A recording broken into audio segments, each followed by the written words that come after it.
Hey everyone, and welcome to this explainer. Today we're going to completely peel back the complex layers of those electrical labels on your air conditioning unit to really understand the invisible, intense physics keeping your home safe. If you've ever walked past a commercial chiller or even just the residential condenser in your own backyard, you've probably noticed a metal plate stamped with just a dizzying array of numbers and acronyms. Well, we aren't just going to read acronyms today. We're going to decode the extreme, high-pressure electrical realities that they actually represent. Let's jump right in. Here is our roadmap for the investigation today. 1. Decoding the data plate. 2. Defining the ampere alphabet. 3. The physics of startup. 4. Calculating MCA and MOP. And 5. Specifying safe circuit breakers. All right, Section 1. Decoding the data plate. To really grasp these abstract concepts, it helps to ground them in a tangible piece of metal. Take an actual data plate from an airflow unit, for instance. When you look at one of these, you're looking at specific voltage requirements, minimum circuit ampacities, and exact amperages for both the compressor and the fan motor. And you know, this isn't just random manufacturer trivia. This plate is a strict set of instructions driven by the National Electrical Code and underwriters' laboratories. It literally tells your electrician exactly how thick the copper wires inside your walls need to be and exactly what kind of safety limits have to be in place to prevent a total catastrophic failure. Moving on to Section 2. Defining the ampere alphabet. Before we can do any of the math, we absolutely have to define the alphabet soup of acronyms stamped onto that plate. Let's start with RLA, or running load amps. You can think of RLA as our baseline. It represents the actual expected effort the compressor puts out during a normal sustained cooling cycle. It's a highly specific, calculated number that comes from rigorous bench testing under designated design temperatures and pressures. So when your AC has been running for 20 minutes and is just happily humming along, that RLA is the exact current it's continuously drawing to keep your house cool. Next up, we have FLA, which stands for full load amps. Think of FLA as the absolute maximum continuous current the circuit has to handle on the absolute hottest summer day without failing. It is the theoretical full load rating that is typically stamped straight onto standard motors, like your condenser fan.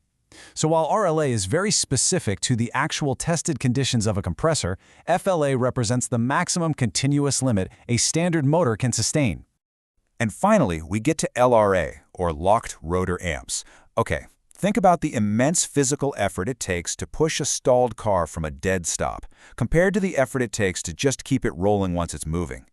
LRA is exactly like that. It is the massive surge of electricity your system demands the exact microsecond your thermostat clicks on. It's also, by the way, the exact current the motor would draw if the rotor were physically jammed and completely seized up. So the really crucial takeaway here is contrasting the compressor's tested running load against the fan motor's theoretical full load, because both of them play a huge role in safety sizing.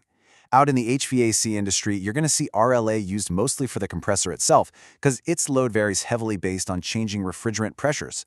FLA, on the other hand, is generally used for the fan motor spinning at a constant rate. Understanding this distinction, that is the absolute foundation for everything we are about to calculate. Let's move to Section 3, the physics of startup. Now, we really have to ask, why on earth does the compressor demand such a brutal surge of power at startup? I mean, why is LRA 5 to 8 times higher than the normal RLA? Well, the answer is pure physics. When an air conditioning compressor starts, it isn't just casually spinning up an empty fan blade. No, it frequently has to overcome 300 to 400 psi of high-pressure refrigerant sitting directly on top of the internal pistons. And this often happens while the piston is stuck right at bottom dead center. It requires just an incredible amount of raw torque to break that physical resistance, which demands 5 to 8 times the normal operating current.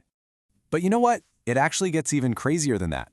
During those very first fractions of a second, we're talking typically the first 1 to 3 electrical cycles, or just 20 to 60 milliseconds. This fascinating phenomena called the DC offset effect happens. A decaying, asymmetrical DC component actually joins the AC current, and this can push the instantaneous peak up to a staggering 2.82 times the RMS locked rotor current. So if your LRA is already massive, this microscopic window of time sees a current spike that is nearly 3 times higher than the LRA itself. It's just wild. If we break down this chaotic timeline, it really happens in 3 distinct phases. First, you've got the inrushed phase, which lasts just milliseconds, and it's totally dominated by that extreme 2.82x DC offset peak we just talked about. Once that decays, you enter the startup phase. This lasts for the next several seconds, where the motor pulls its standard locked rotor amps just to muscle through that physical pressure. And finally, once the compressor is fully spinning at its rated speed, the current drops off dramatically, and we enter the continuous running phase, settling nicely into our running load amps. All right, Section 4, calculating MCA and MOP. Now that we actually understand these extreme forces, let's see how engineers calculate the safety requirements to tame them. This step-by-step formula dictates exactly how thick our copper wires must be to ensure they don't overheat and literally melt inside your walls. It's called MCA, or minimum circuit ampacity. First, we take the largest motor, which is almost always the compressor, and multiply its running load amps by 1.25, or 125%. Why the extra 25%? Well, that's a built-in safety buffer mandated by the National Electrical Code for continuous loads, just to ensure the wire doesn't gradually overheat. Then, step 2, we simply add the standard running loads of all the other smaller motors, like the condenser fan FLA, and boom, you have your MCA. Let's actually plug in some real numbers to see how this builds. If we use the data from that airflow unit we discussed earlier, we can verify the manufacturer's exact math. The compressor's RLA is 19, multiply 19 by 1.25, and you get 23.75. Add the fan motor's FLA, which is 1.1 amps, and we get a total of 24.85 amps. The manufacturer simply rounds this up to an even 25.0 amp MCA. And that right there is exactly how they dictate the minimum wire gauge your home needs to safely run the unit. So, while the MCA protects the wire size, we also have the MOP calculation, or maximum overcurrent protection. This determines the absolute maximum spike we are going to permit before the breaker trips to protect the equipment from a short circuit.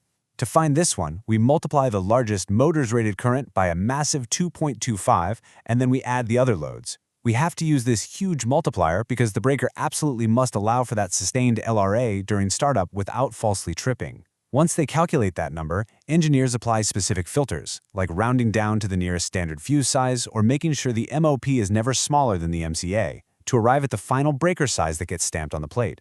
Which brings us to Section 5, specifying safe circuit breakers. So we've sized the wires and we've calculated our limits, but we still need the right hardware acting as our last line of defense. You see, a standard general-purpose circuit breaker from your local hardware store simply cannot survive the brutal thermal cycling of an air conditioner. Because of that massive LRA inrush and the long continuous run times during the summer, standard breakers will eventually overheat. Or even worse, they're going to suffer from what's called nuisance tripping. That means they kill the power to your AC precisely when you need it most, simply because they mistook a totally normal heavy startup surge for a dangerous short circuit. And that is exactly why the National Electrical Code steps in and mandates what are known as HACR-rated breakers. HACR stands for Heating, Air Conditioning, and Refrigeration. These are highly specialized, rigorously tested devices. They're explicitly engineered to basically ignore the brief chaos of the DC offset and the LRA. They're smart enough to allow the motor to pull its massive starting current for a few seconds without falsely killing your power, but, and this is key, they will instantly trip if a true short circuit actually occurs.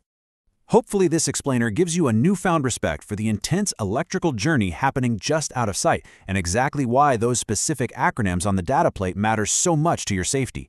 So the next time you hear your AC unit roar to life, think about the incredible forces at play. The 400 psi back pressure, the massive DC offset spike, the locked rotor amps, and the precisely calculated copper wires safely bearing all that load. It leaves us with one final, absolutely critical question. With instantaneous startup currents peaking at nearly 3 times their already massive limits, is your home's electrical infrastructure truly prepared to handle the invisible, extreme physics happening right in your backyard?